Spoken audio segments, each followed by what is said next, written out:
Messieurs, bonsoir et merci de votre attention et bienvenue au cœur du mystère. L'univers dans lequel nous sommes est rempli de mystères et l'être humain disposant du libre arbitre a souvent tendance à orienter cette faculté dans le mauvais sens. C'est ainsi que certaines personnes éprouvent parfois le besoin de jeter des sorts à leurs semblables. On parle à partir de cet instant d'envoûtement ou de mauvais œil. Comment comprendre ce phénomène? Et pour en savoir davantage, nous recevons ce soir un expert. Parole au spectacle. Nous recevons ce soir Maître Florent Avocan. Il est cherchant en ésotérisme et en spiritualité. Maître Avocan, bonsoir. Bonsoir. Et merci de venir dans notre émission. Merci infiniment à vous aussi. Alors, est-ce que vous pouvez nous dire ce qu'on entend par envoûtement? Merci beaucoup. Que Dieu vous bénisse et que toutes les portes du bonheur s'ouvrent grandement pour toutes ces personnes qui sont câblées en train de nous suivre en ce moment. Que le Créateur de toute créature veille et demeure sur chacun de nous. Être envoûté signifie qu'être sous l'emprise d'un sort. Excusez-moi beaucoup, l'univers, la vie dans laquelle nous sommes est conçu sur la base de 4 éléments. Terre, eau, air, feu, plus notre esprit qu'on appelle spirituellement éther. Un être humain est subdivisé en 3 parties.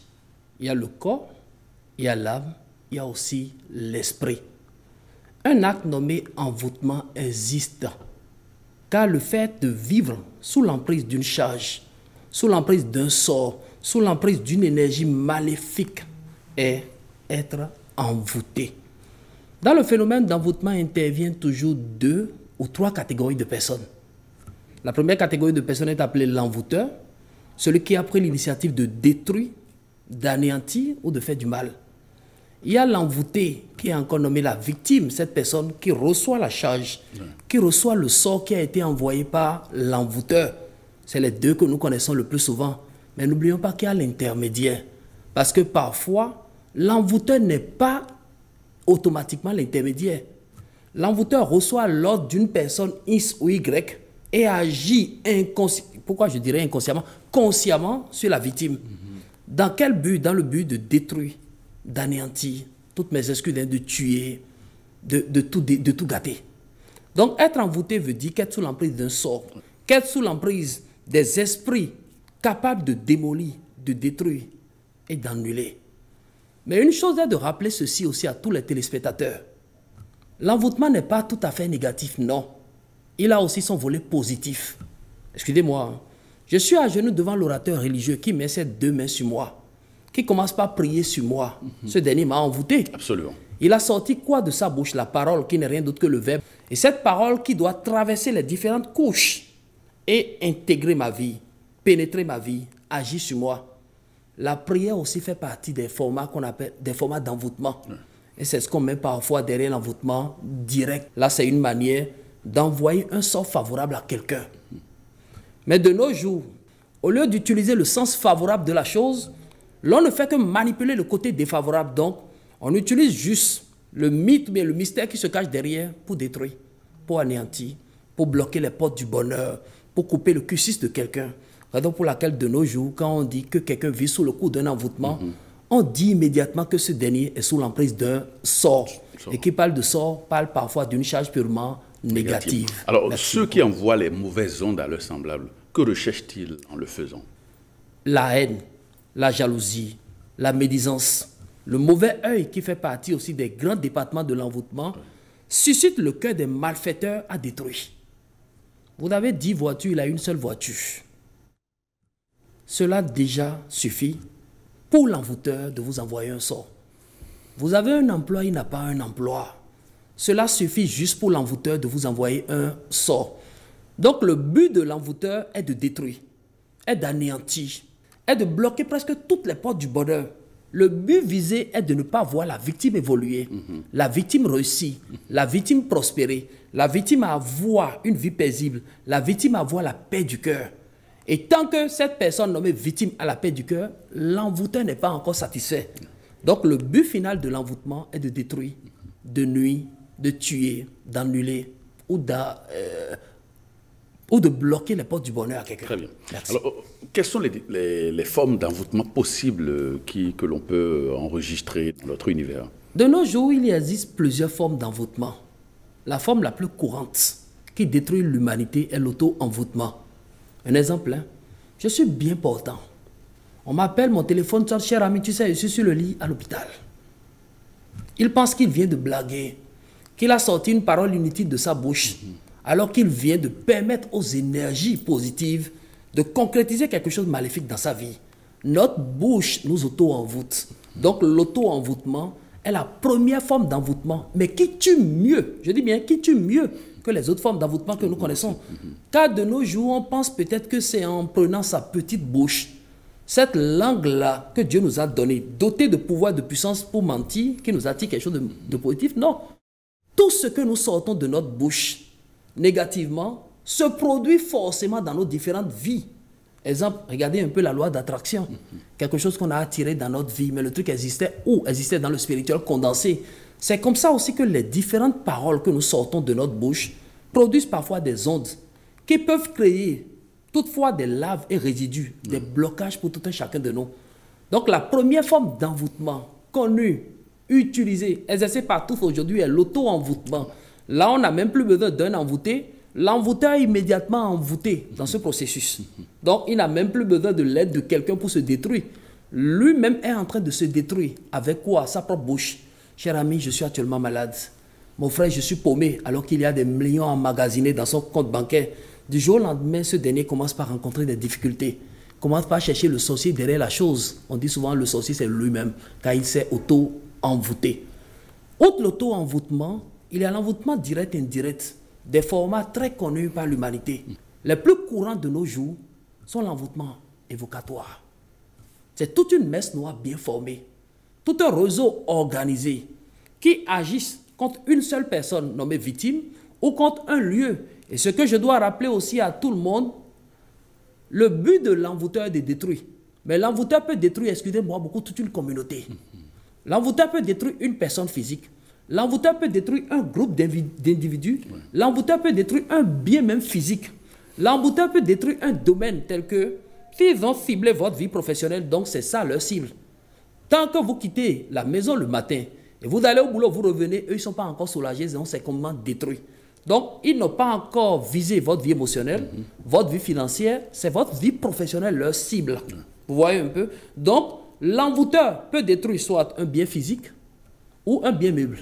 Un bien immeuble, une maison, d'autres exemples aussi, toute une communauté, une entreprise. Je parlais des différentes formes d'envoûtement. Il y a une forme qu'on appelle l'envoûtement par évocation, ce qu'on met derrière l'envoûtement évocatoire. Communément connu, au Bénin on dit sapidomé. Donc c'est ce qu'on met derrière l'envoûtement évocatoire. C'est en quelque sorte un réseau, une communauté qui maîtrise des paroles incantatoires, utiles pour détruire quelqu'un, mais qui utilise contre ce dernier. Après l'envoûtement évocatoire, il y a l'envoûtement par messe noire. Là, on rentre vraiment dans le réseau de la sorcellerie. Le côté négatif de la chose, c'est de ça nous sommes en train de parler. Après l'envoûtement par messe noire, il y a l'envoûtement par dagide. L'ennemi peut vous transformer peut-être en un objet. Et le fait de manipuler l'objet de l'autre côté, vous vous sentez le coup. Donc, ils vous ont transformé peut-être en un objet. Cet objet se matérialise aujourd'hui par une dagide. Donc, on dit envoûtement par dagide. Le plus souvent, c'est des poupées ou des figurines qui sont exploitées de l'autre côté. Et une fois que votre énergie a été connectée à cet objet, vous ressentez le coup. On entend certaines personnes au cours de mon sommeil, ou bien j'ai vu que je pilais du foufou. Au réveil le matin, vous le voyez, il a vraiment de couverture. Donc la messe noire ou les énergies négatives utilisent déjà soit l'aura ou les énergies condensées en ce dernier pour agir. Après l'envoûtement dont on est en train de parler, il y a aussi l'envoûtement alimentaire. Le vice qui tue la jeunesse aujourd'hui. Écoutez, ils ont tous les moyens nécessaires. Ils peuvent même mettre peut-être le voûte dans les ongles, planifier le truc un peu partout, introduisent juste ce poison, qui est peut-être un poison rapide ou un poison lent, dans votre boisson, dans de l'eau, dans un liquide à queue, ou peut-être dans un repas. Et quand vous mangez, le but attendu, le résultat attendu par ce dernier va commencer par se matérialiser. Là, on dit que c'est l'envoûtement alimentaire. Il y a aussi l'envoûtement sexuel qui coule les rues aujourd'hui. Vous voyez la jeunesse, on veut tirer sur tout ce qu'on voit sur notre chemin. Les dames aujourd'hui, dans leur godemiché, se cachent presque toute catégorie de jouets sexuels. Donc, c'est une manière de nous rendre esclaves, de nous détruire, de nous bloquer les portes du bonheur. Il y a aussi l'enclouage. Quelqu'un qui prend peut-être un piquet, qui reste dans un coin connu ou inconnu du monde, qui envoie ce sort à travers la parole qui est sortie de sa bouche, à travers le verbe, merci beaucoup, dans la vie de quelqu'un. Donc, il y a toutes ces formes d'envoûtement. Il y a l'envoûtement direct, indirect, il y a l'envoûtement alimentaire, il y a l'envoûtement sexuel, il y a l'envoûtement par embarras, il y a l'envoûtement évocatoire, il y a l'envoûtement par la messe noire, il y a l'encloage et l'auto-envoûtement qui est à la tête de toute forme d'envoûtement, ce qui détruit même la vie humaine. Alors, après, de quel instant on peut savoir que l'on est sous l'emprise d'une entité, qu'on est envoûté? Au jour d'aujourd'hui, on n'a pas réellement besoin d'un consultant avant de savoir qu'on est envoûté. Parce que celui qui est envoûté commence par sentir des symptômes. Il y a des symptômes qui sont physiques, d'autres qui sont psychiques. Ouais. Il y a des symptômes aussi qu'on nomme parfois symptômes sociaux. Les symptômes physiques sont les signes qu'émet le corps physique. Regardez peut-être quelqu'un qui allait se coucher.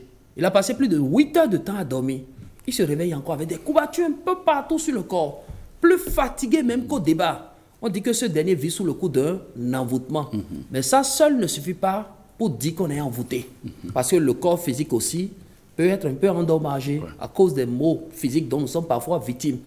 Aux symptômes physiques, on sent des présences autour de nous. Ou on est même parfois touché par ces présences. C'est comme si vous vous retrouvez seul dans un cadre, seul dans une chambre, seul dans un lieu. Il n'y a personne à côté de vous. Mais vous sentez qu'une main humaine vous a touché. Là, vous avez été véritablement touché. Cette présence n'est plus invisible. Vous avez été touché. Mais quand vous allumez, vous ne voyez plus rien. Ou bien, en pleine nuit, on sent des picotements au niveau du plexus solaire, au niveau peut-être de la gorge, au niveau du 6e sens, ou bien au niveau de la nuque. C'est qu'on commence par sentir des picotements. Des douleurs intenses ont tendance à abattre le corps physique à certains moments de la journée. On a parfois des maux, ou bien on sent des malaises dont on ne connaît véritablement pas l'origine. Vous lui posez comme question, mon cher, qu'as-tu? Il ne peut pas vous répondre. Il ne se sent pas bien. Parce que tout le corps physique a été déjà pris en otage par l'ennemi. Ces différents signes qu'on reçoit, ces symptômes en quelque sorte, sont des symptômes physiques. Les symptômes psychiques sont peut-être les cauchemars répétés que nous faisons. Le fait de se laisser abattre par un esprit quelconque dans le sommeil, ou demandez à nos mamans, elles vous diront, casseroles qu'elles ont bien arrangées dans la cuisine. Il n'y a même pas peut-être de trou pour que les rats puissent infiltrer, pour que des rats ou bien des animaux puissent rentrer dans cette cuisine. Mais les casseroles tombent. Les ampoules que vous changez dans vos zones de confort, dans la chambre, bien dans le dortoir, sont presque tous les mois grillées. C'est comme, écoutez, l'ampoule qu'on a changée en janvier. On n'a forcément pas besoin de changer encore en février. Mais au cours du mois de janvier, on voit que l'ampoule a grillé. On vérifie les circuits d'alimentation de la maison, il n'y a pas de court-circuit. Mais toutefois, l'ampoule qui est dans la chambre à coucher est presque toujours grillée. Écoutez, la conscience doit nous parler. Les énergies négatives ont déjà pris l'espace en otage. On est déjà victime d'un envoûtement. On sent qu'il y a une présence invisible à l'œil nu qui rôde et campe autour de nous. Presque tout le temps, partout où nous mettons pied, nous nous sentons plus seuls. Nous nous sentons parfois observés. Nous sentons qu'il y a une énergie invisible à l'œil nu qui est là, qu'il y a une présence invisible à l'œil nu qui est là, qui est autour de nous, qui rôde autour de nous, qui campe autour de nous. Ça fait déjà partie des signes de l'envoûtement, des signes psychiques. On mange parfois dans le sommeil. Excusez-moi beaucoup. Posons même la question aux ioniciens, ceux qui interprètent les rêves. Manger dans le sommeil n'a jamais apporté bonheur pour quelqu'un. C'est l'œuvre des ténèbres, des esprits maléfiques, pour implanter certaines situations maléfiques dans nos différentes vies. Nous faisons peut-être des rêves où nous sommes sexuellement abattus. Ça, c'est un phénomène qu'on met derrière le rideau incube et succube. Mais quand c'est répété, ça devient immédiatement un envoûtement. Les symptômes sociaux aujourd'hui sont connus par tous, des licenciements répétés. Il n'arrive même plus à faire 3 mois dans une entreprise. Dans une relation émotionnelle, en janvier, il vous présentera son partenaire ou sa partenaire. 2 mois après, ce dernier a déjà rompu, cherche encore autre partenaire. Donc, on mène une vie en dents de scie. Ça ne va plus comme cela se doit. Quand on commence par avoir ces signes de la Dame Nature, l'on dit qu'on est victime d'un envoûtement. Mais de quel type d'envoûtement? Il faut voir quel département de l'aura est touché d'abord. Parce que l'aura n'est rien d'autre que le champ de lumière qui entoure le corps physique, l'âme, et l'esprit qui entoure l'être en général. Et l'aura est divisée aussi en 4 parties. Donc, c'est à travers la partie de l'aura touchée qu'on peut réellement déterminer le type d'envoûtement dont on est victime. Mais à partir du moment où on commence par sentir les petits signes, l'on doit savoir qu'on est envoûté. Ma chambre qui a été envoûtée ne peut pas émettre un signe. Non. Mais il faut checker. Il y a des tests aujourd'hui, des techniques banales. Oui, quelles sont ces techniques-là, maître avocat? Permettez-moi de partager 3 avec tous les téléspectateurs qui nous suivent en ce moment. Et c'est des techniques à appliquer. Le tout ne suffit pas d'avoir la notion, mais il faut mettre la notion en application, en pratique. Une technique parmi les trois. Prenez une assiette de couleur blanche. Mettez de l'eau potable dans l'assiette. Avec le plus long doigt de la main usienne, nommé le majeur de la main usienne, laissez 16 gouttelettes d'huile d'olive au bon milieu de l'eau se trouvant dans l'assiette. Prenez l'assiette dont on parle, déposez quelque part, essentiel, soit dans la chambre dans laquelle on veut vraiment faire le test, ou bien dans sa zone de confort, dans sa chambre à coucher. Allez dormir. Le lendemain au réveil, allez regarder la position de l'huile d'olive dans l'eau. Si l'huile d'olive s'est dispersée, une partie est allée au nord, l'autre partie est restée au sud, l'autre à l'est, l'autre à l'ouest, l'on suppose qu'on est envoûté. Mais cela ne suffit pas. Il faut encore continuer le test. Outre le test, la technique d'huile d'olive, on peut utiliser aussi la technique de cire de bougie. C'est que vous prenez une bougie, vous gardez la bougie dans vos deux mains pendant au moins 5 bonnes minutes. Après d'avoir gardé la bougie dans les mains pendant 5 bonnes minutes, vous dégagez toutes les énergies en vous dans cette bougie. Vous allumez la bougie dans un coin quelconque de votre zone de confort. Je vous en prie. On va éteindre les ventilos. On va éteindre le brasseur. Pour ne pas dire que c'est le vent du ventilo ou bien c'est le vent du brasseur. Quand vous allumez la bougie dans une zone où l'atmosphère est vraiment calme, il n'y a pas de ventilo, il n'y a rien, et vous voyez que la flamme de la bougie se penche d'un côté, quitte le côté et pas encore de l'autre côté, l'on sous-entend qu'on est envoûté là, on n'est plus seul. Il y a une énergie extérieure qui est dans l'espace, qui est dans la zone avec nous. Et rassurez-vous, tous ceux qui sont envoûtés ont toujours une énergie extérieure qui les abat jour et nuit. Une énergie qui les surveille. Une énergie qui joue le rôle de caméra derrière leur vie, qui les visualise en plein temps. Soit pour agir, soit pour démolir, soit pour anéantir ou pour bloquer. Outre cette technique de bougie, il y a aussi la technique du sel. Ce que nos mères aujourd'hui maîtrisent et appliquent. Vous savez qu'on peut fumiguer le sel, mais ça fait partie aussi des meilleurs encens que les Égyptiens utilisaient dans le temps. Mais nous allons utiliser maintenant le gros grain pour voir si notre atmosphère, notre zone de confort, notre chambre, notre atelier, notre boutique n'est pas encore victime d'une forme d'envoûtement. Comment on fait? Vous cherchez de la braise, du charbon bien ardent. Vous prenez poignée de sel gros grain. Vous jetez juste sur le charbon.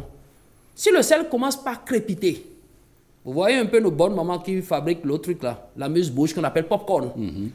Vous avez suivi une fois un peu la fabrication? Absolument. Quand on jette peut-être dans ma marmite avec tout ce qu'on y met, ça commence par crépiter. Si le sel commence par crépiter de la sorte, vous devez savoir que l'environnement dans lequel vous êtes en train de faire le test est déjà miné. Il est infecté. Infecté, merci beaucoup. Donc l'environnement est presque affecté par les œuvres purement maléfiques. Il y a une technique aujourd'hui. Je suppose que j'ai acheté peut-être une parcelle quelque part, pas encore clôturée. À partir du moment où vous n'avez pas de parcelle, vous avez beaucoup d'amis. Mais dites-leur seulement, voici ma parcelle. C'est fini. Parmi les 10 à qui vous avez montré, il y a 5 qui vont vous quitter parce qu'ils n'ont pas encore de parcelle.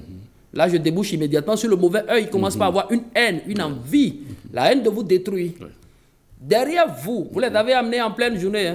Mais eux viendront en pleine nuit implanter de la négativité. Déposer peut-être des sorts. Vous avez la possibilité de démolir ces sorts sans l'aide de qui que ce soit. Je peux partager le code si vous me permettez. Oui, allez-y. Du soufre jaune, remis en langue fond. De la potasse à Kango et de l'huile d'olive. Voici les 3 ingrédients qu'il faut utiliser pour démolir ce sort. Il suffit de réduire le soufre jaune en poudre, de réduire la potasse aussi en poudre, d'ajouter une cuillerée ou capsule, l'équivalent de 10 millilitres. Donc, une cuillerée d'un liquide à queue, ça fait 10 millilitres. Donc, vous remplissez une cuillerée d'huile d'olive que vous versez dessus, vous mélangez. Après d'avoir mélangé, aspergez sur ce terrain, dans cette zone, dans cette maison. Écoutez, ce lieu infecté, vous aspergez juste le mécanisme dont on parle. Après l'aspersion, le lendemain, ramassez et jetez loin de votre environnement. Le sort est défait. Ceux qui l'ont planté sont obligés de revenir, sinon leurs intentions n'auront point effet sur vous. Que Dieu soit loué. Merci. Alors, que comprendre donc par mauvais œil? Le mauvais œil n'est rien d'autre que le regard malveillant de l'ennemi sur une personne. Un exemple courant, elle est couturière, elle a son atelier. Je suis couturier, j'ai mon atelier. Ça devient une petite concurrence. Comme elle est là avant moi, vous voyez un peu, normalement, pour être humain et honnête, je dois quitter un peu la zone. Il y a déjà quelqu'un qui exerce ce métier-là dans le quartier. Le fait de m'implanter directement devant ce dernier commence par créer une petite haine d'abord. On peut toutefois se saluer, mais ça ne va plus droit au cœur. On se voit tous les matins, mon frère, ça va, hein? Mais quand on se tourne dos, chacun a une mauvaise pensée. On a un regard malveillant l'un envers l'autre. Il suffit d'être dans son magasin, d'être dans son atelier, de voir un, deux clients rentrer là-bas. La haine qui est dans le cœur commence encore par s'élever. On commence par développer de mauvaises pensées. L'acte que nous sommes en train de produire en développant de mauvaises pensées sur l'autre est appelé le mauvais œil, qui n'est rien d'autre que le regard malveillant, le méchant regard que nous avons sur l'autre. Ça tue même plus que la sorcellerie. Là, votre ennemi vous connaît. Ce n'est plus une personne invisible, hein. C'est une personne physique, visible, connue, qui a une idée même d'abuser de votre générosité, de votre confiance pour vous bloquer les portes du bonheur. Votre meilleur ami vous sert de l'eau. Vous avez besoin de consacrer cette eau avant de boire? Non. Parce que vous dites que c'est votre meilleur ami. Mais si ce dernier commence par développer de mauvais œil sur vous, il va juste utiliser la petite quantité d'ignorance en vous pour vous bloquer les portes du bonheur. Et l'acte que commet le méchant pour nous détruire, quelqu'un qui nous connaît mieux pour nous détruire est appelé le mauvais œil. Ce qui signifie le regard malveillant d'une personne dans la vie de l'autre. Et ça agit dans toutes les communautés, dans tous les secteurs, dans toutes les familles, dans toutes les maisons, ça agit. C'est comme si l'autre est grand directeur de société, l'autre est mécanicien du quartier. Quand il vient souvent, il garde sa voiture dehors, l'autre garde sa moto. Mais les deux sont ici du même papa. Vous pensez qu'ils s'aiment vraiment? Disons-nous parfois la vérité. On montre qu'on s'aime, mais du plus profond du cœur, il y a un qui développe toujours le mauvais œil sur l'autre. Prenez l'exemple de deux personnes qui veulent monter sur l'arbre. Un est déjà au moins à 3 mètres, l'autre est à 2 mètres. Celui qui est à 2 mètres est en train de tirer le pied de celui qui est à 3 mètres. Mais écoutez, celui qui n'était pas là quand la course a commencé, qui évolue, qui régresse. Donc, c'est souvent ceux-là qui n'ont pas atteint votre niveau, qui refusent de se rapprocher de vous pour vous demander, mes chers amis, comment as-tu fait pour arriver à ce niveau? Quelles sont les différentes techniques qu'as-tu pour réussir concrètement, qui développent parfois le mauvais œil parce que lui ne veut pas essayer. Il ne veut pas travailler. Il ne veut pas développer sa mentalité. Il ne veut pas mouiller le maillot, comme on le dit souvent dans le jargon. Mais lui n'est que là pour détruire. Celui-là qui détruit développe une haine et une jalousie qu'on nomme souvent le mauvais œil. L'esprit malveillant sur l'autre. Et rassurez-vous, je dis encore, ça tue plus que la sorcellerie. Parce qu'à ce dernier, vous avez confiance. C'est quelqu'un à qui vous parlez. C'est quelqu'un à qui vous dites ce qui est au plus profond de votre cœur. Mais il utilise encore les mêmes choses que vous lui dites pour agir facilement sur vous. Il maîtrise où vous dormez, par quelle alchimie vous vous déplacez. Il sait où vous résidez, où vous trouvez même à 2 h du matin. Il sait, vous pensez que c'est difficile pour celui-là de vous anéantir. Et le fait que ce dernier commence par développer de mauvaises pensées, on dit qu'il a le mauvais œil. Alors, quels sont les effets du mauvais œil dans nos différentes vies? Comme l'envoûtement, le mauvais œil d'abord suscite la haine, suscite l'envie. Le but principal du mauvais œil est de ne pas voir l'autre réussir, de ne pas voir l'autre prospérer. Ici, l'objectif de celui qui lance le mauvais œil sur vous n'est pas seulement de vous nuire, de vous détruire, non. Mais il ne veut pas vous voir dépasser peut-être son niveau. Il veut toujours vous voir avec lui. C'est comme si peut-être par le passé, on était tous dans le quartier, on nous voyait tous dans les salles de jeu. Dieu merci, lui, il a eu un emploi, nous autres, on n'a pas eu d'emploi, donc on veut toujours le ramener encore dans la salle de jeu, vous voyez un peu. Donc on commence par développer un mauvais œil sur ce dernier. Le but principal est de retarder dans la vie, de pousser l'autre à être dans les non-accomplissements, de le pousser à être toujours dans le rejet, à être sous des figurines, à être sous l'emprise des sorts, machinaliser peut-être des complots contre lui, détruire sa vie. Donc en quelque sorte, c'est des objectifs que celui qui a le mauvais œil a sur autrui. Et rassurez-vous, hein, quand ça commence comme ça finit toujours sous les sépulcres. Parce que l'objectif principal est de ne pas vous voir réussir, il ne veut pas vous voir prospérer. Tant que vous êtes là, lui se dit qu'il ne peut pas réussir. Et regardez l'erreur que nous commettons. Je présente mes excuses à tous les téléspectateurs. Parfois, on se met sur nos 2 genoux, que Dieu donne longue vie à mon ennemi pour qu'il puisse voir ce que je deviendrai plus tard. Moi, je dis ça, c'est une prière qu'on doit bannir. On doit bannir pour la simple raison que celui pour qui vous priez longévité, Matthieu 7,7 est mentionné dedans. Demandez, on vous donnera. Quand vous demandez longévité, Dieu donne longévité à l'ennemi. Vous voyez un peu ce que je suis en train de dire. Mais tant que cet ennemi vivra, vous n'allez pas prospérer. Les symptômes du mauvais œil dans la vie d'un être humain, par exemple. Presque les mêmes symptômes que l'envoûtement Ici, celui qui agit sur vous est une personne connue, à qui vous avez confiance, à qui vous dites presque tout. Oui. Mais de l'autre côté, vous ne connaissez vraiment pas l'envoûteur. Ça peut être un groupe de personnes, ça peut être toute une confrérie, ça peut être en quelque sorte tout un roseau. Mais parlant du mauvais œil, c'est une personne que vous connaissez bien, quelqu'un qui vient allumer et qui cherche encore à éteindre avec vous. Parce que chaque fois que vous mettez peut-être des astuces, des remèdes, vous priez, vous faites tout pour calmer le sort, vous lui dites au moins les différents recours que vous empruntez. Mais lui controverse immédiatement ces recours. C'est pour ça tout à l'heure j'ai dit que c'est plus dense même que la sorcellerie. C'est quelqu'un qui vous maîtrise mieux, qui connaît presque tout sur vous, mais qui utilise tout ce que vous lui léguez sur vous pour agir inconsciemment, injustement sur vous. Donc lui, il a plus de domination sur vous que l'envoûteur. Et rassurez-vous, c'est un petit conseil que je partage avec toutes ces personnes qui sont à l'écoute en ce moment. Il y a des techniques spirituelles de nos jours qu'on peut appliquer pour vaincre ces fléaux de la dame nature. Ouais. La première technique est de se purifier chaque fois quand on est en besoin, ou bien chaque fois quand on sent le besoin de se purifier. Parce que le fait d'emmagasiner le mauvais œil sur soi peut procéder à l'ouverture de la Kundalini en nous et laissera notre corps spirituel aux esprits maléfiques. Là, on est sujet des blocages, on est sujet des rejets, on est sujet des envoûtements, on est sujet du non-accomplissement, on n'arrive plus à réussir concrètement la vie. Une technique que je peux bien rappeler à tous ces téléspectateurs, pour vaincre le mauvais œil, le charbon est capable. Vous voyez, le charbon détient des principes actifs, actifs spirituels et condensés, capables de produire des ondes pour repousser les forces maléfiques qui rôdent et campent autour de tout un chacun de nous. Le nombre à utiliser, c'est 3. On mettra 3 morceaux de charbon juste dans un petit morceau de coton. Donc vous prenez un petit bout de coton.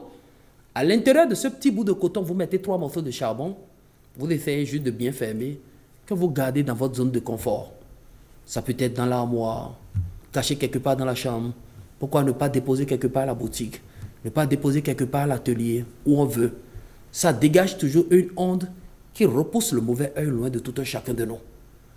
Dans nos boutiques, nos magasins, nos lieux de travail, l'on doit avoir le collier d'ail. Ça ne se vend pas au marché. Ce n'est pas disponible dans une boutique ésotérique, non. On fait soi-même la confection. Oui. Le chrétien peut l'exploiter, le musulman peut l'exploiter, le bouddhiste peut l'avoir, l'hindouiste l'athée. Et on dépose où? J'explique à tous ceux qui veulent.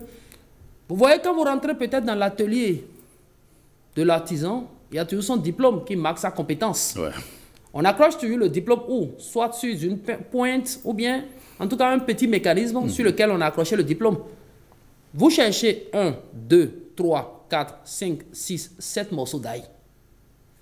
Non épulchés, donc on ne va pas enlever la peau. Vous cherchez aiguille et fil. Les spirituels disent souvent d'utiliser un fil ayant la couleur blanche. Autre communauté demande la couleur rouge. De nos jours-là, prenons seulement fil. Vous comprenez un peu? Donc vous cherchez un fil. Soit fil blanc, soit fil rouge. Vous introduisez le fil dans l'aiguille. Et vous allez relier les 7 morceaux d'ail à travers le fil. Une fois les 7 morceaux d'ail reliés, vous attachez, que cela forme un petit collier ou un petit bracelet. On ne veut pas porter cela au cou, on ne veut pas porter cela à la main. Vous accrochez seulement à la pointe. Après, vous déposez le diplôme dessus.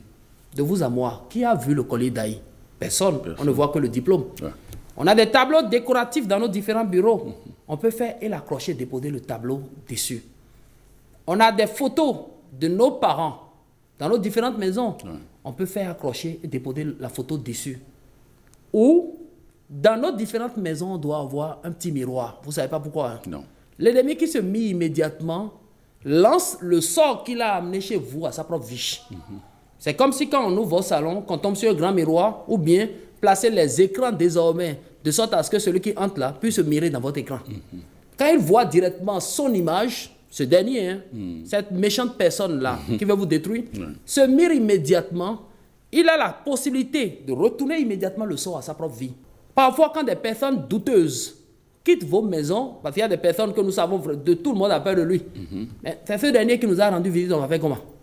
Après son départ, prenez pincée de sel ou bien cuillerée de sel que vous allez répandre au seuil à l'entrée de votre maison de votre chambre, de votre salon, mais de votre zone de confort pour ne pas permettre à ces œuvres d'agir facilement sur vous. Donc, il y a une technique aussi pour vaincre le mauvais œil, pour se débarrasser de ces différents sorts dont nous sommes victimes, de ces différentes énergies qui redécampent autour de tout un chacun de nous. Est-ce que vous aviez testé vous-même toutes ces techniques que vous nous exposez? Elles sont ces astuces-là que nous avons testées. Vous savez, se désenvoûter est différent de se protéger contre envoûtement. C'est deux choses purement différentes. Oui. Qui se désenvoûte? Celui qui est envoûté. Qui lutte contre envoûtement? Celui-là qui n'est pas encore envoûté. Peut-être après le test, je suis envoûté. Je n'ai pas besoin d'un contre-envoûtement. J'ai besoin d'un désenvoûtement. Celui qui fait l'erreur de se protéger contre envoûtement alors qu'il est envoûté ne verra jamais un résultat favorable de ce qu'on dit. Parce que, il doit d'abord se désenvoûter. La chose est déjà là. Le corps éthérique a déjà emmagasiné les esprits maléfiques. Donc, il y a des sorts qu'il faut défaire. Des amulettes qu'il faut dénouer. Des nœuds qu'il faut dénouer. Donc, sans annuler ces amulettes, sans dénouer ces nœuds, sans annuler ou anéantir ces sorts, l'on ne peut pas se protéger contre envoûtement. C'est comme je suis malade, mais j'ai besoin d'un vaccin. Je n'ai pas besoin d'un vaccin. On doit d'abord me guérir avant de me vacciner. Voici une technique pour se désenvoûter, pour ceux qui sont vraiment victimes d'un envoûtement. C'est comme si là, je suis déjà victime du sort. Il y a une lotion haïtienne, permettez-moi de donner 2 à 3. Il y a une lotion haïtienne qu'on appelle main puissante. Il y a une autre qu'on appelle baume du commandeur. Ce que vous trouvez parmi les deux, vous prenez un flacon de 30 ml. C'est un liquide alcoolique. Il y a au moins 30%. Non, c'est un liquide qui se cache dans des flacons de 30 ml, ou bien de 50 ml, ou même plus. Mais le volume d'alcool doit être au moins 110. Donc vous prenez un petit flacon de baume du commandeur. Ou bien main puissante. Il y a une autre de colonne qu'on appelle ambré. Il y a 3 catégories. Écoutez bien, chers téléspectateurs. Il y a bien-être ambré. Il y a ambré authentique qui est Saint-Michel. Il y a de l'eau de colonne ambré tout court. Quand vous recherchez l'eau de colonne ambré simple, 250 ml.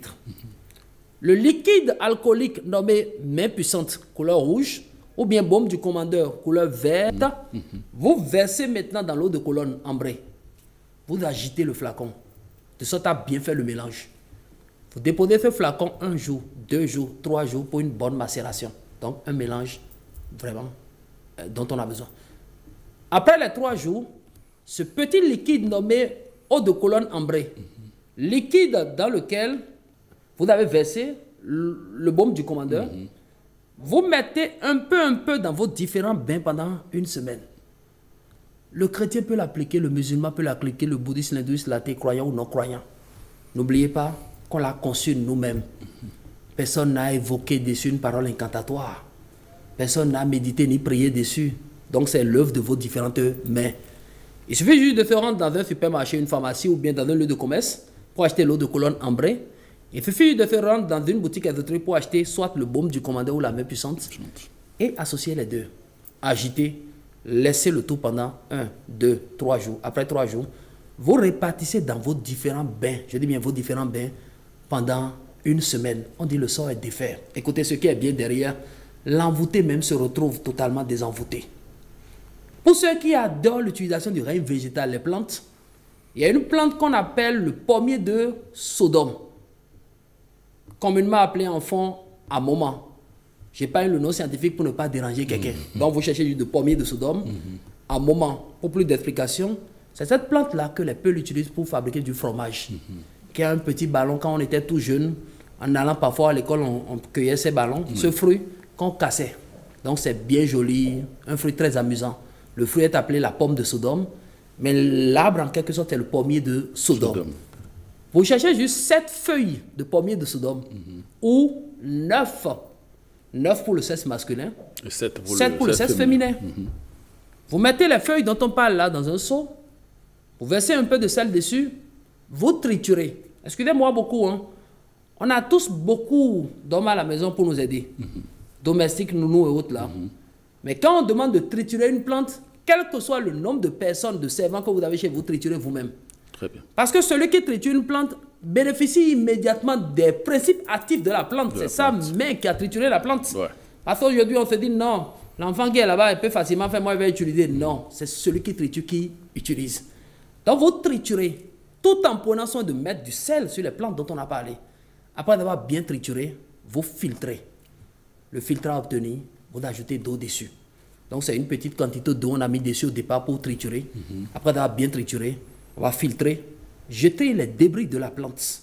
Après avoir jeté les débris de la plante, le liquide obtenu, on ajoute d'eau, on remue. L'eau a des oreilles. L'eau aussi a une mémoire. Oui, qui enregistre. Comme toutes les énergies de la Dame Nature. Oui.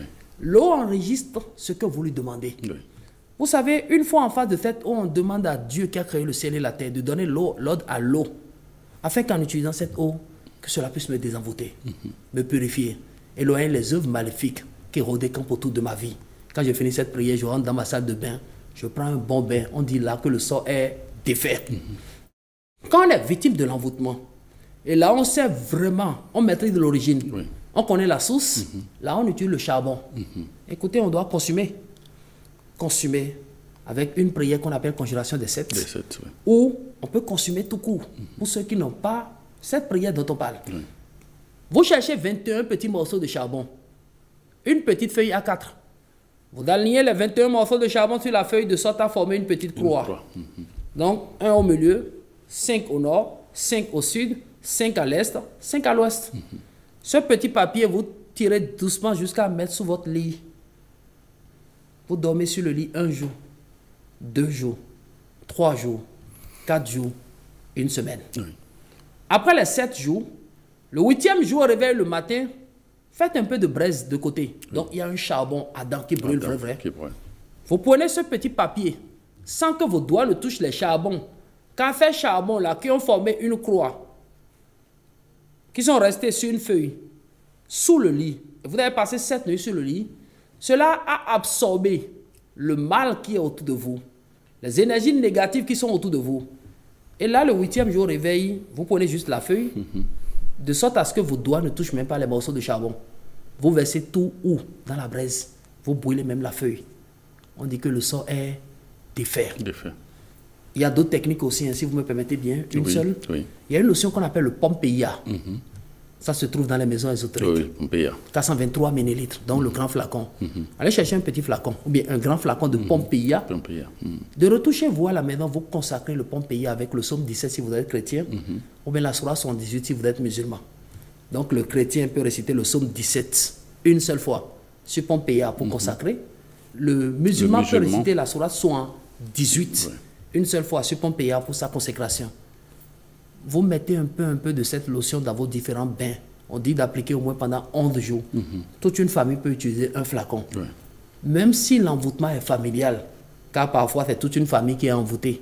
Exemple, hein, vous rentrez dans certaines familles, on vous dit grande soeur n'est pas au foyer, petite soeur n'est pas au foyer. Même la cadette là, elle est allée au foyer 2 semaines, elle est encore revenue. Donc, même les petits-fils de cette maison commencent par mémoriser déjà que chez nous, là, on va pas au foyer. On rentre dans certaines maisons africaines, comme l'aîné ne veut pas se battre, ne veut pas mouiller le maillot, par grâce et bénédiction de Dieu, il n'est rien devenu. Tous les autres disent non, dans notre famille, là, on ne réussit pas. Excusez-moi, c'est de l'auto-envoûtement. Évitons ces sorts. Donc, si vous faites partie d'une famille où vous vivez véritablement sous l'emprise des forces maléfiques comme ça, vous vivez sous cette forme, ou bien sous ce format d'envoûtement, allez chercher du Pompeia. Allez acheter vous-même 423 millilitres. De retour à la maison, vous êtes chrétien, récitez une fois le psaume 17 dessus. Vous êtes musulman, c'est une fois la sourate 18. Je suppose que mon frère Animi, c'est à l'écoute en ce moment, vous bénissez ce Pompeia. Après avoir béni le Pompeia, vous allez utiliser dans vos différents bains pendant 11 jours. On dit un flacon, toute une famille peut utiliser. C'est un moyen de se désenvoûter. Tout ce qu'on dit là, on n'a pas encore parlé de contre-envoûtement. Hein. Tout ça là, c'est des moyens pour se désenvoûter, pour défaire le nœud ou pour défaire le sort dont on est victime. Que Dieu soit loué. Merci. Alors, comment reconnaître donc que l'on est victime du mauvais œil, par exemple? Quand on est victime du mauvais œil, immédiatement, on est victime d'un symptôme qu'on appelle main percée. L'argent ne reste plus stable dans votre main. Quelle que soit la somme qu'on vous remet, une semaine suffit, il faut dilapider. Vous voyez quelqu'un qui a pris un salaire de près de 2 millions, mais 3 jours commence pas à demander près de gauche à droite. Vous vous demandez, mais cher ami, tu as pris 2 millions comme salaire, comment as-tu dépensé? Il ne peut pas vous répondre à cette question. Ou bien, la bonne maman qui est au marché, quand elle finit de vendre, elle dépose de l'argent, quelques temps après, elle revient là. Elle voit qu'on a soutiré des billets. Qui a soutiré, on ne sait jamais. Elle a fermé. Même dans le coffre-fort, on voit que l'énergie toujours a l'habitude de soutirer. Ça fait partie des symptômes qu'on ressent quand on est victime du mauvais œil. Quand on est victime du mauvais œil, on devient une personne non accomplie. C'est comme si toutes les œuvres de vos mains ne donnent point gain de cause. Ça ne va plus pour vous comme cela doit aller. Quel que soit ce que vous attaquez ou ce que vous prenez, ça ne donne plus le résultat que vous attendez. Et ce qui est très difficile derrière, vous allez voir que c'est des gens qui ont toujours toute une armée pour les aider. Quand il a besoin, il y a des gens qui sont là. Mais on ne voit aucun résultat. Il devient en quelque sorte une personne inachevée. Vous le voyez peut-être dans ce secteur d'activité, 2 semaines, il a déjà changé. 1 mois après, il vous dira qu'il a encore changé de métier. Lui-même n'arrive plus concrètement à savoir où il doit être. Excusez-moi, ce n'est pas de sa faute. Mais c'est des esprits qui sont derrière le pousser jour et nuit. Et ce dernier n'arrive plus à se maîtriser, à avoir la capacité d'autorécupération nécessaire dont elle a besoin, cette personne bien sûr. Quand on est victime du mauvais œil, on sent qu'on est rejeté dans l'entourage. C'est comme si en famille, quel que soit comment vous êtes, les gens commencent par vous rejeter. En entreprise, on est rejeté parce qu'on se dit, qu'on mouille le maillot, on travaille très bien. Et vous voyez vraiment que vous êtes le tout premier à arriver, le tout dernier à fermer les locaux. Mais écoutez, vous êtes la personne la moins rémunérée. Quand il y a les avantages, on ne vous regarde jamais. Quand il y a les bonus, on ne vous appelle pas. Et en quelque sorte, on se sent vraiment ignoré. On pense que ce sont les autres qui sont bêtes noires. Non. Il y a ce qu'on appelle voile sur nous qu'on doit défaire afin de mieux réussir dans la vie. Donc ces petits signes-là sont des symptômes que l'on remarque quand on est victime du mauvais œil. Et rassurez-vous, hein, vous allez rencontrer certaines personnes qui sont toujours sujets des accidents répétés. Lui, il sait que presque en une année, il doit faire 4 fois accident. Et quand vous comptez, il fait au moins les 4. Ou d'autres vous diront, non, en mois d'août, je tombe toujours malade. Et c'est déjà programmé dans le mental. Excusez-moi, ce sont les œuvres du mauvais œil. Et c'est l'auto-envoûtement qui concrétise là dont on est en train de parler. On doit défaire ces nœuds si on veut bien vivre, si on veut mieux vivre. Sinon, c'est des énergies qui sont là, qui nous pompent financièrement, nous pompent émotionnellement, nous pompent professionnellement et nous pompent aussi en famille. Donc, c'est des énergies qui sont là pour user de notre grâce, pour nous pousser même parfois à être dépossédés de notre bénédiction. Et là, c'est le mauvais œil qui agit. Et comment faire pour s'affranchir de mauvais œil, par exemple? La première des choses d'abord est qu'il faut être vraiment aiguisé en prière. Je demande à tout musulman, à tout chrétien, animiste, bouddhiste, hindouiste, athée, croyant ou non croyant, vous savez, si Dieu peut nous ouvrir les yeux spirituels, afin qu'on puisse voir le combat qu'il mène pour nous une seule nuit, au réveil le matin, on doit s'agenouiller pour lui dire merci. La reconnaissance est la meilleure des choses dans la vie. Tous les téléspectateurs l'écoutent en ce moment, vous savez, quelle que soit votre obédience religieuse, quand vous vous levez le matin, mettez-vous soit à genoux, restez debout, dites d'abord merci à l'architecte de l'univers, à Dieu qui a créé le ciel et la terre. Il y a une prière que je recommande souvent. Ceux qui sont intéressés peuvent mettre cela en application. Le psaume 24 pour ouvrir les portes de la journée. Le 127 pour clôturer la journée. Et introduire cette journée dans la main de celui qui a créé le ciel et la terre. C'est des paroles précieuses qui doivent sortir de notre bouche. Le musulman qui se lève le matin doit méditer la sourate qu'on appelle la nouvelle. Al-Qada ou bien Al-Naba. Soit c'est Al-Qada ou bien Al-Naba. La nouvelle. Sourate 18. Avant de dormir, peut méditer la sourate 11. C'est des techniques qu'on peut ancrer dans nos habitudes. Hein, pour dominer les forces maléfiques qui rôdent et campent autour de nous.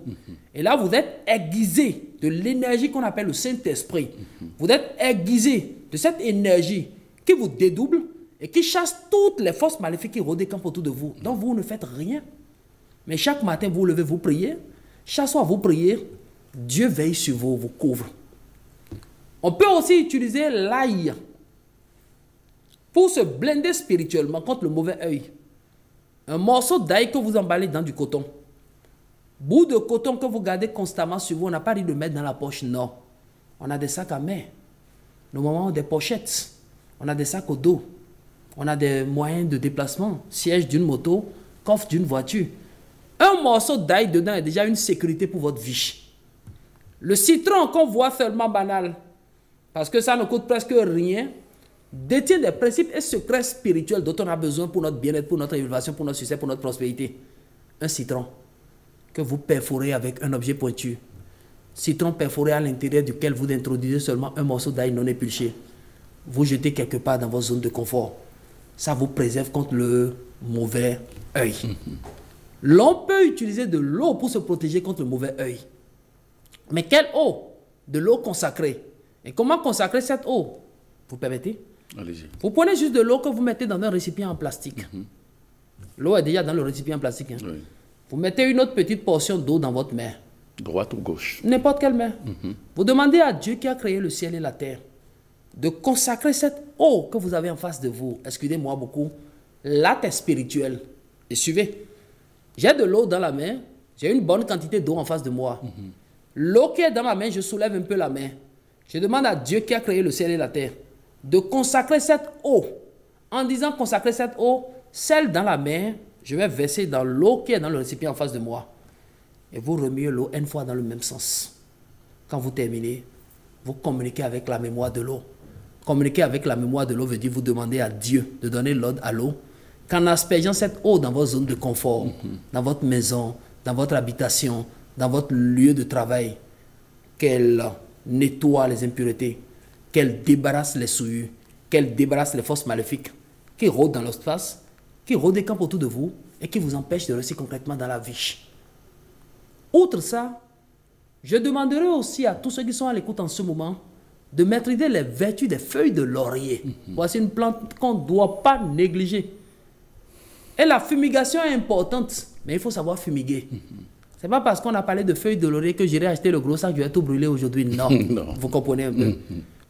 Celui qui brûle feuilles de laurier chez lui un mercredi, et quand on dit brûler, ce n'est pas en journée, hein, ce n'est pas dans la matinée, c'est le soir au coucher, au clair de lune. C'est quand vous brûlez les feuilles de laurier chez vous un mercredi, c'est pour lutter contre les forces invisibles à l'œil nu qui vous tourmentent et qui vous empêchent de réussir concrètement dans la vie. Quand on brûle jeudi, c'est pour attirer les finances. J'explique un peu comment ça se fait. Certaines personnes le font. Hein. Vous allez les voir fumiguer un peu de feuilles de laurier. Sont à côté de la fumée que cela émet, plongent leurs mains dans la fumée et se nettoient les mains avec cette fumée. Écoutez, c'est la main qui prend l'argent, non? Plaise à Dieu qui a créé le ciel et la terre, ça va rentrer en nous transcender dans leur vie. Quand on brûle les feuilles de laurier chez soi un vendredi, c'est pour améliorer sa vie émotionnelle. Mais dans ce cas, si c'est pour lutter contre l'envoûtement, c'est le mercredi, il faut brûler les feuilles de laurier. C'est comme si nous sommes dans une maison purement envoûtée, où on sent que seules les œuvres de l'envoûtement agissent sur ceux qui sont dans la maison. Les habitants de cette maison ne vivent plus réellement en paix. Pas d'avancée, pas d'évolution, pas de succès. Vous cherchez un peu de clous de girofle et de feuilles de laurier. Vous brûlez pendant 3 mercredis successifs. Quelqu'un a dit le goût de ça. C'est impeccable. Que Dieu soit loué. Je demande vivement à tous les téléspectateurs de mettre d'abord cela en application avant de faire un retour. Paix dans les cœurs. Merci, Maître Florent Avocan. Je rappelle que vous êtes cherchant en ésotérisme et en spiritualité. Merci pour toutes ces informations que vous nous apportez sur l'envoûtement et le mauvais œil. C'est des choses qui sont monnaie courante dans notre société, dans nos différentes sociétés. Merci pour toutes ces expériences que vous aviez faites et vous avez vécues vous-même, que vous partagez avec les téléspectateurs. Merci d'être passé et à très bientôt. Que Dieu soit loué. Amen. Amis téléspectateurs, merci de nous avoir suivis. Bonne soirée chez vous et à très bientôt.